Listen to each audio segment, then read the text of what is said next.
This is the iPhone 13, launched in 2021 with a big notch and a 60Hz display, and if you remove the glass ring and the ultra-wide angle camera and the mic, then you get the iPhone 16e. Yes, that was the effort being put into making this iconic design. And if I'm not wrong, this is going to be the most selling iPhone, at least in India, in this year's Flipkart Bbd or Amazon Great Indian Festival sale. But we also have the iPhone 15. So which one to get now or during the sales? So let's take a deeper dive into these phones, shall we?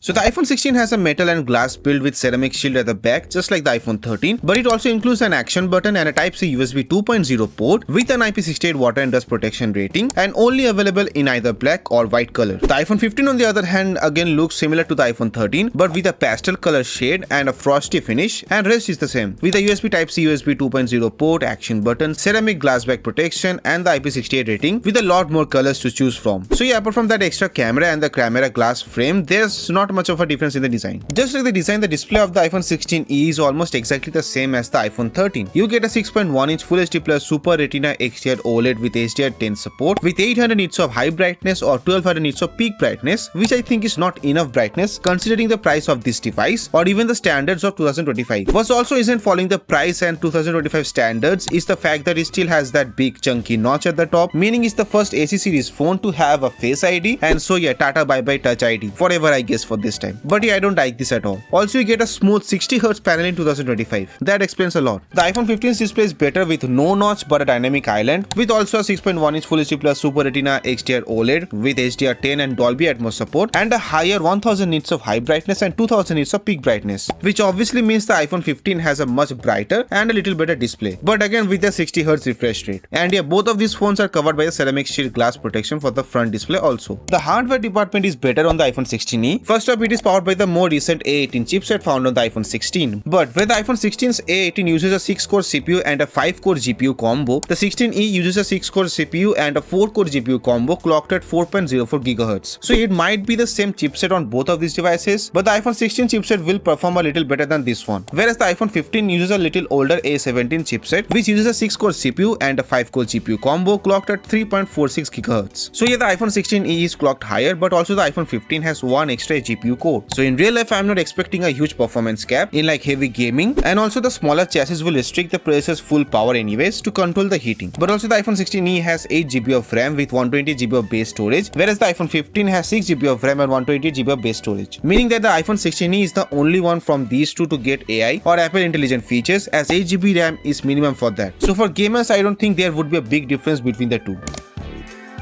Now, Apple officially didn't mention the battery size as usual for the iPhone 16e, but they did claim it to be better than the past AC series phones, which was obvious, and also better than the iPhone 12, which was again almost expected, but also it is said to be better than the iPhone 16, which I kind of doubt. And for context, the iPhone 16 has a 3561 mAh battery, and rumors says that the iPhone 16e might have a 3279 mAh battery, which is obviously less in physical size, but would give you more battery life according to Apple, which might be due to the fact of using the all-new C1 chipset on the iPhone 16e, which is a network modem chip specifically designed to reduce battery consumption while using cellular connectivity by almost 25%, and also the fact it has much less screen brightness to control, so meaning it might have a little better battery life than the iPhone 15's 3349 mAh battery, which again I'm still in a doubt. Now the most important thing to get in an iPhone, the cameras. So it comes with no surprise that the iPhone 16e has only one rear camera, and that is a 48 megapixel one, which can also give you a 2x in-sensor zoom, and that's it. And you got the same 12 megapixel autofocus front camera on both of these devices and can shoot 4K 60fps from both the front and the rear, and slow mo at 1080p only. Whereas the iPhone 15 gives you a much better camera package with 48 megapixel main camera with 2x portraits, 12 megapixel ultra-wide angle camera, and a 12 megapixel front camera. And all of these can shoot up to 4K 60fps or 1080p at slow mos. Now if you're into making reels or vlogs, then you will seriously miss the ultra-wide angle camera on the 16e, as it will help you in a lot of situations for wider views. So yeah, for cameras, the iPhone 15 takes an easy win, as in 2025 you can't have a proper explanation of not having an ultra-wide angle camera after paying so much money on a brand new phone. Now Apple never tells the exact number of updates on an iPhone, but usually it's around 5 to 6 years, and likewise the iPhone 15 was launched in 2023, so it will probably get another 4 years worth of upgrades, which is enough for most people, but the 16e, as it's a new one, will get 6 years of updates, and obviously with those AI features.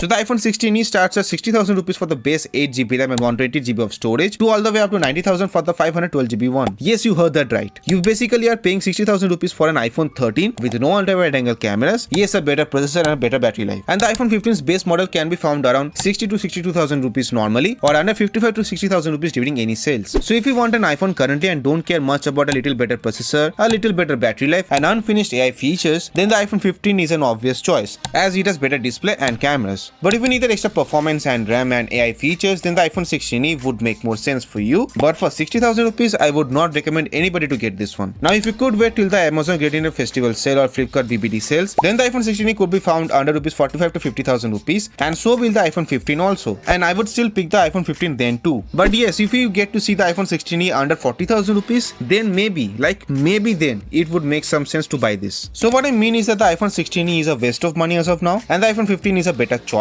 Or you could wait for sales to get the iPhone 16, especially if you have some selected cards and a good iPhone exclusive offline stores, as in some you could get the iPhone 16 under 65,000 rupees even today. Let me know your thoughts too, and as always, this was Vidip. Here are some more videos to watch, and till the next one, see you guys.